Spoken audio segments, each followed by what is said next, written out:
Hey guys, Tom Cherryums here with the FujiNet project. Hope everyone's having a happy holiday.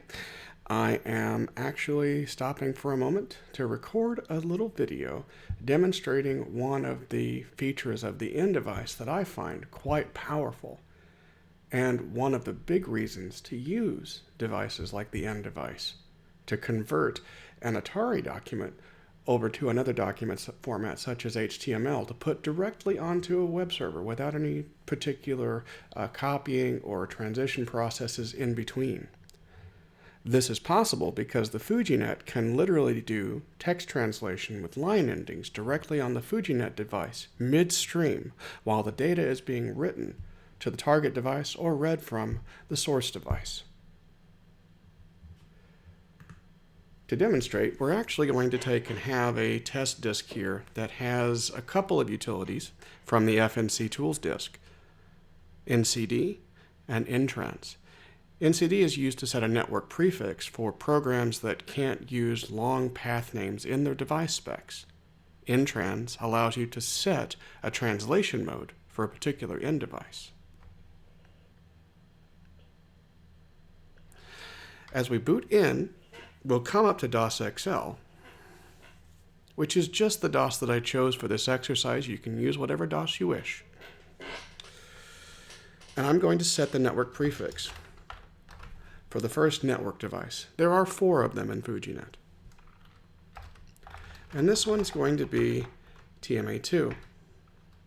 And I'm going to set in2 to the HTTP server that I have running on my Raspberry Pi, which is the hostname TNFS. Now, to start off with, we're actually going to have right here what is basically a particular. Why is this happening all of a sudden? It doesn't make any sense. I can load the goddamn file, so this doesn't make any sense. Oh, I understand. Whoopsie. Sorry, there was a slight little technical difficulty there. If I do that again, I had to restart the server with the correct path.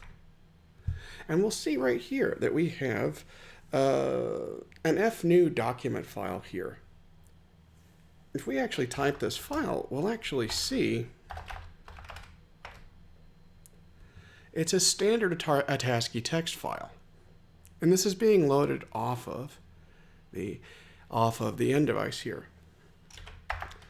We're going to take and set the translation mode for the HTTP server, though, because the HTTP server has no concept of reading or writing ASCII files. It doesn't know how to deal with the line endings. So let's help it along. We do the NTRANS, we do NTRANS N2, and we set the line endings to carriage return and line feed. This happens and will stay this way until we either turn it off using that command, or we reset the FujiNet. So now that this is actually done, we've done all the prep work that we need to do. At this point, we can basically reset my system. And I apologize here. I'm going to have to actually do a little switcheroo here so that I can, because every time I turn off my machine to insert a cartridge and the like, the video display goes off and the RetroTink resets. No problem. All I have to do is flip to a white screen, and then when I flip back, everything will return to normal. Or at least it should. Yes, there we go. At this point, I could pick any number of my cartridges that have text editors in them. The 2 that I can think of, most off the top of my head, are the text editor built into Action and AtariWriter. To really drive this point across, I'll just use AtariWriter. We boot in to the same disk as before.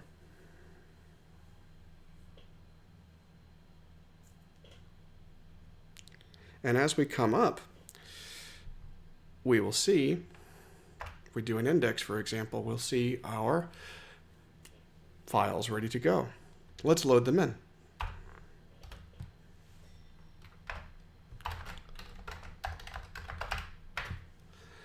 And as we can see right here, it's transparently loading them in.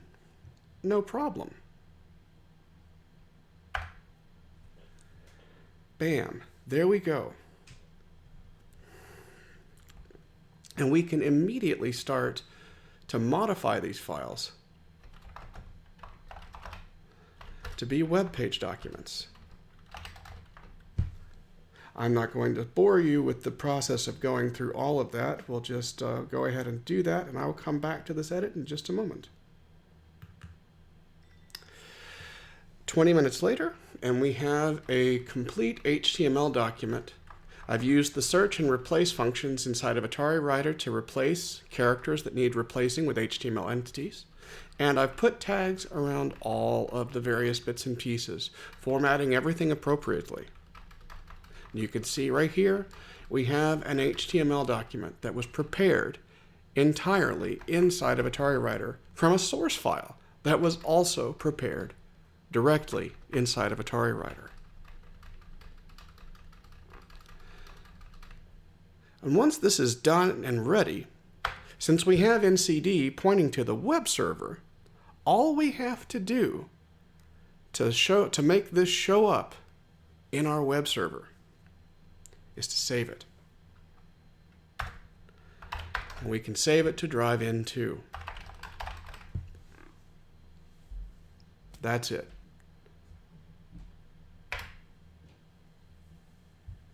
The file is now saved, and in the process, it didn't just save it, but translated everything on the fly in stream. And the result looks something like this. Voila. We have a complete HTML translation done entirely on the Atari using nothing more than a copy of AtariWriter and the FNet tools to translate back and forth. What do you think, guys? Until next time, have fun and happy holidays.